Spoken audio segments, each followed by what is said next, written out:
नमस्कार, आप नवयुग टीवी देख रहे हैं और मैं हूं आपके साथ अभिनव कुमार। अभी हम दिल्ली के सुप्रीम कोर्ट में मौजूद हैं और आज मनीष कश्यप को लेकर आज दिल्ली के सुप्रीम कोर्ट में सुनवाई होनी थी।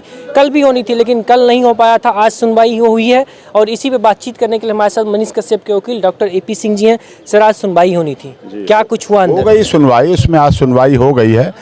आज 43 नंबर था लेकिन सुनवाई हो गई। उसमें आज डबल बेंच ने ऑर्डर किया है, union of India, Tamil Nadu, Bihar reply देगा और अगली तारीख है 21 तारीख तक जवाब देंगे और उस जवाब में वो देंगे, क्योंकि स्टेट की तरफ से कहा जा रहा था, हमारी तरफ से ये बात थी कि सारी FIR एक सी।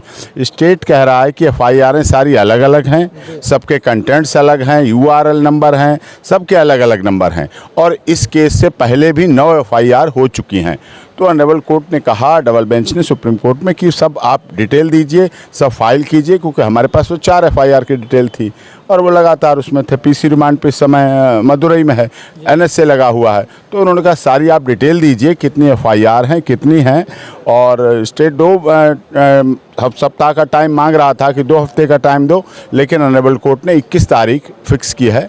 21 तारीख फ्राइडे के लिए फिक्स की है कि फ्राइडे को उस पर सुनवाई हो और जिससे कि उस पर जवाब दे सकें।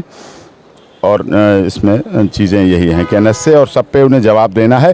स्टेट कह रहा है कि URL नंबर अलग है। हमारा कहना है कि जो व्हाट्सएप मैसेज जो गया है, ट्विटर पे हुआ है फ्लैश, तो वो एक है, लेकिन वो कह रहा है सबकी URL नंबर अलग अलग है, इसलिए सब जगह FIR हैं, इसलिए सब जगह अलग अलग एक्शन बनता है और इस तरह से 2 राज्यों के बीच में नहीं और सामाजिक सद्भाव को नुकसान पहुंचा है। इसलिए अभी बेल की बात नहीं की उन्होंने, अभी NSA की बात नहीं की, अभी क्लब करने के लिए है, उस पर नोटिस किया हुआ है। तो क्या उम्मीद लगाया जा सकता है, हमारे जो दर्शक देख रहे हैं वो क्या उम्मीद लगा सकते हैं 21 तारीख को जो अगली सुनवाई होने वाली है?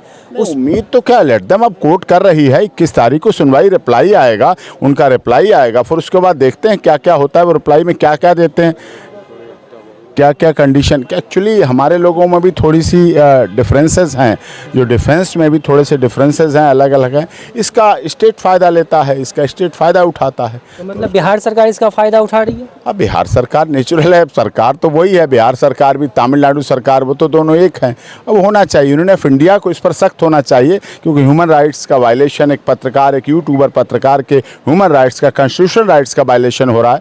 तो यूनियन ऑफ इंडिया को भी सजग रहना चाहिए। तो एक पत्रकार का आज़ादी जो होता है, पत्रकार के बोलने की आज़ादी जो होती है, उसका हनन हो रहा है। साफ तौर पे मनीष कश्यप के जो वकील थे उन्होंने साफ तौर पे कहा कि एक जो यूट्यूबर, एक पत्रकार जो होता है, उसके आज़ादी का हनन हो रहा है। और 21 तारीख को जो सुनवाई, अगली सुनवाई की जो तारीख, जो बेंच के द्वारा 21 तारीख की जो तारीख दी गई है, अब देखना बहुत ही महत्वपूर्ण होता है कि उस तारीख में क्या कुछ सुनवाई हो पाती है। और साफ तौर पे यह भी कहना है कि मनीष कश्यप का जो ऑनरेबल बेंच के द्वारा कहा गया कि हर किसी का अपना अपना अलग अलग QR कोड है और उस QR कोड के हिसाब से सुनवाई होनी।